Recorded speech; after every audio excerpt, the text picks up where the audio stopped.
Hey, what's up everybody? Welcome to another video of learning Japanese. I'm that guy who talks about Japanese and whatnot. So it is time for another Q&A video. This is a very overdue Q&A video. This is, I think, our fourth one, probably. But yeah, so I'm gonna answer some questions that were sent in via Tumblr mostly. And this actually isn't going to be a scripted video. Usually for the other videos and Q&As and whatnot, I kind of write out the answers and what I'm going to say on video beforehand, but I didn't do it this time, so I apologize if this kind of has an impromptu vibe to it. But yeah, I'm just going to be reading these questions off of our Tumblr page, which you should follow.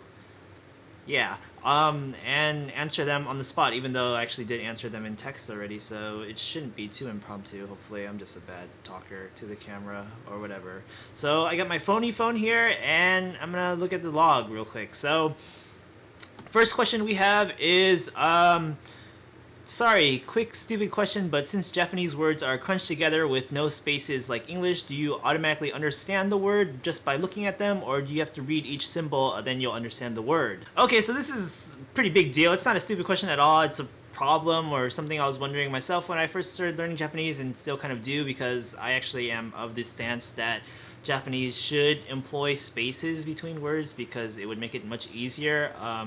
Maybe a little bit less eloquent, but I mean, language is, for the most part, first and foremost, for the function of being able to communicate, which is kind of a technical requirement. So you shouldn't really be too worried about the artistic quality of the writing or whatnot that interferes with just understanding. You should be able to understand things as quickly as possible. So if you had spaces, it would definitely be easier, but Japanese language does not have spaces. And my answer to this question is you kind of understand it more once you learn the actual kanji that you come across. So if you come across a new kanji, it is kind of confusing. Sometimes you don't know if that's one word or two words or whatnot, but we've covered this topic in our Introduction to Kanji series, in which we talked about how the Japanese language kind of makes up for the lack of spaces by using kanji and hiragana and katakana all at the same time. So when you see kanji, then you see that the characters suddenly switch to hiragana. That usually means the kanji word ended, which means the word ended, which means you know that's where the word ends. It could be a compound word because kanji is really mind effing, but for the most part, you know that's where the word ends, and you kind of eliminate the choices of it going on and whatnot. The exception of this, of course, as there are always exceptions, is that verbs, when they're conjugated, they use both kanji and hiragana. So that's definitely something to look out for. But yeah, for the most part, that's a good indication. You see a word in kanji, and then you suddenly see the particle marker wa, so you know that's marking it as the topic of the sentence, so that thing right there is a word by itself, and it doesn't go on forever. But yeah, if that explanation wasn't good enough, I'm pretty sure I gave a more concrete one in our video that we talked about it in the kanji video, which I'll put right here for you to click on to watch because it's very informative. Yeah. Okay, next question. We have, are there any old tests or quizzes that you still have that you can share online? Sorry for this weird question. I'm just looking for more formal practice. I am going to say sorry because I wouldn't feel comfortable putting those online, because I took Japanese courses, which means my Japanese teachers, my sensei, put their own effort and time and work into making those examinations and quizzes and whatnot, so I would definitely feel wrong publishing the things that they spend a lot of time on. Okay, so next question, is there a lesson that differentiates female and male speech? I understand that the sexes can speak very differently at times, and I don't want to be considered rude or crass. And no, we don't have a lesson for that yet. It might come in the future, but it's not really that big of a deal, because if you're watching a lot of anime or TV shows, that'll give you kind of a hyperbolic impression that males and females talk in this very extravagant way that differs between the sexes. But in terms of actual conversational Japanese in actual Japan, we're talking to native Japanese speakers, people aren't that stylish or flamboyant with their speech. pretty much female and male speech is going to be pretty much identical, aside from, I guess, pronoun usage. That's the one thing to look out for in terms of just in general. But yeah, they'll pretty much be the same because people are pretty concerned about being polite, especially if you're talking to strangers. They won't really be that different. The things that will differ is either going to be the pronouns or kind of like the sentence ending particles that they use at the end of their sentences, which is something you can see a lot in anime. It's just kind of a little more toned down version of that in real conversation, I would say. So it's definitely not something to be that worried about, especially if the worry that you're worrying about is that you're coming off rude, because they probably won't think you're coming off rude just because you mistake some word or whatever, especially if they know that you're not a native speaker. They'll be very understanding of you not knowing the difference between sexes, as well as you not knowing a lot of other aspects of the Japanese language too. Okay, next question. What studying methods do you use for learning Japanese? So right now I'm in a very pretty bad position in which, like, I took Japanese courses in school, and that was like a lot of work because the teacher had the curriculum for us. Now that I'm done with those, I'm in this like kind of area where I'm kind of slacking and not keeping up with retaining all that knowledge and learning new stuff at the same time. But while I was taking those courses, how we studied was pretty much a kind of weekly or bi-weekly, as in every 2 weeks pattern of learning new vocab, like about, I don't know, like 30 to 50 new vocab every 2 weeks or something. We would learn about 20 or 30 or 40 new kanji every 2 weeks. We would learn a decent amount of new grammar patterns every week, like 10 or 15 maybe every 2 weeks.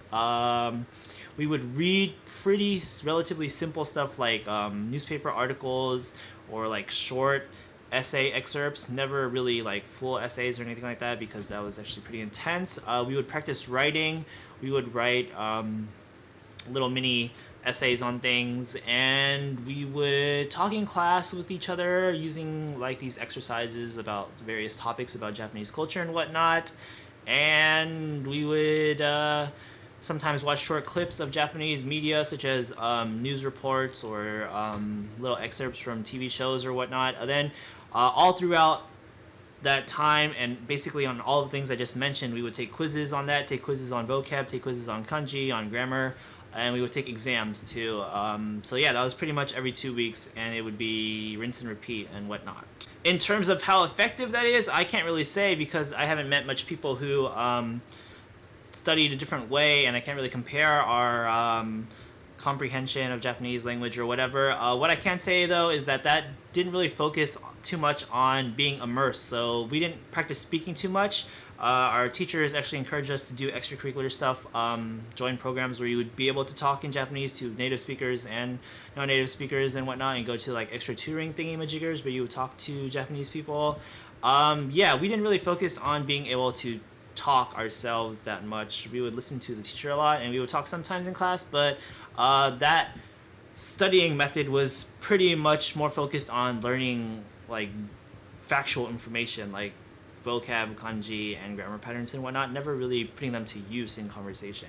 And for that reason, as you can probably tell if you watch these videos, I'm not like the best Japanese speaker. I don't really pronounce everything perfectly and whatnot, so yeah, that's one of the reasons. Not that I'm blaming anybody other than myself. Okay, so I think that's gonna be our last question for this Q&A.